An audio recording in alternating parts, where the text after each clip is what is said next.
आज हम ट्राइंगल का कॉम्पिटेंसी बेस्ड क्वेश्चन है, उसका इजीएस्ट वे में सॉल्यूशन देखते हैं क्या हो सकता है। देखो हमारे पास गिवन है कि PQRS क्या है, एक पैलोग्राम है। कौन सा है हमारे पास है, ये हमारा क्या है PQRS, ये हमारे पास क्या है एक पैलोग्राम है। अब उसके आगे क्या गिवन है हमारे पास है, दूसरा हमारे पास गिवन है इसमें ST हमारा TR के इक्वल है, यानी कि ये वाला जो है साइड इस साइड के इक्वल है, ये वाली और ये वाली।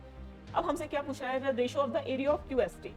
QST हमारे पास कौन सा है, ये वाला पार्ट है, ये वाला पार्ट है। रेशियो ऑफ एरिया QST और पूरे पैलोग्राम में का कितना होगा। अब देखो सबसे पहले तो एक चीज समझो, PQRS है, ये हमारे पास क्या है PQRS एक पैलोग्राम है, और हमारे पास QS क्या है, डायगोनल है। तो ध्यान रखना पैलोग्राम में जो डायगोनल होती है वो दो, जो हमारे पास दो ट्राइंगल बन रहे होते हैं पैलोग्राम के अंदर, उसके एरिया को इक्वल पार्ट्स में डिवाइड करती है, यानी कि ये भी हमारे पास एरिया PQS का भी इतना जितना होगा उतना ही किसका होगा, QRS का होगा। क्यों होगा, अब देखो हमारे पास डायगोनल तो दोनों की सेम ही होगी, ये साइड इस साइड के इक्वल है, ये साइड इस साइड के इक्वल है। अगर एरिया निकालने बैठोगे तो क्या होगा, दोनों का क्या होगा, इक्वल ही आएगा। तो हम अज्यूम कर लेते हैं, हमें नहीं पता, हम अज्यूम कर लेते हैं ये 1 यूनिट है, तो हमारा ये भी कितना होगा 1 यूनिट होगा। तो हम अज्यूम कर लेते हैं ये 1 यूनिट है, तो दूसरा ये वाला भी पूरा कितना होगा 1 यूनिट होगा। क्लियर। अब दूसरा हमसे क्या कह रहा है, हमें किसका एरिया ऑफ है, पहले तो देख लेते हैं हमें किसका रेशियो निकालना है। Ratio of area of triangle QST किससे निकालना है, एरिया ऑफ पैलोग्राम।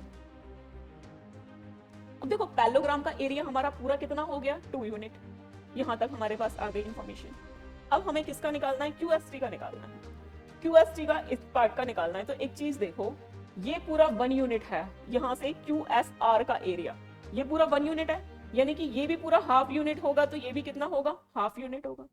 क्यों होगा, हमारे पास गिवन है ST हमारी किसके इक्वल है, TR के इक्वल है। ST हमारे पास TR के इक्वल गिवन है, और दूसरा QT दोनों में क्या है सेम आ रही है, तो हमारे पास हाइट भी सेम है और नीचे हमारा बेस भी सेम है। तो हमारे पास क्या होगा, तो ये एरिया इक्वल होगा, ये पूरा एरिया हमारा 1 यूनिट के इक्वल है, तो बाकी रिमेनिंग हमारा ये दोनों कितने होंगे हाफ यूनिट के इक्वल होंगे। बस हमारे पास यहाँ से क्या हो गया, आंसर आ गया। अब हमारे पास कितना हो जाएगा, यहाँ पे है सॉरी हाफ यूनिट।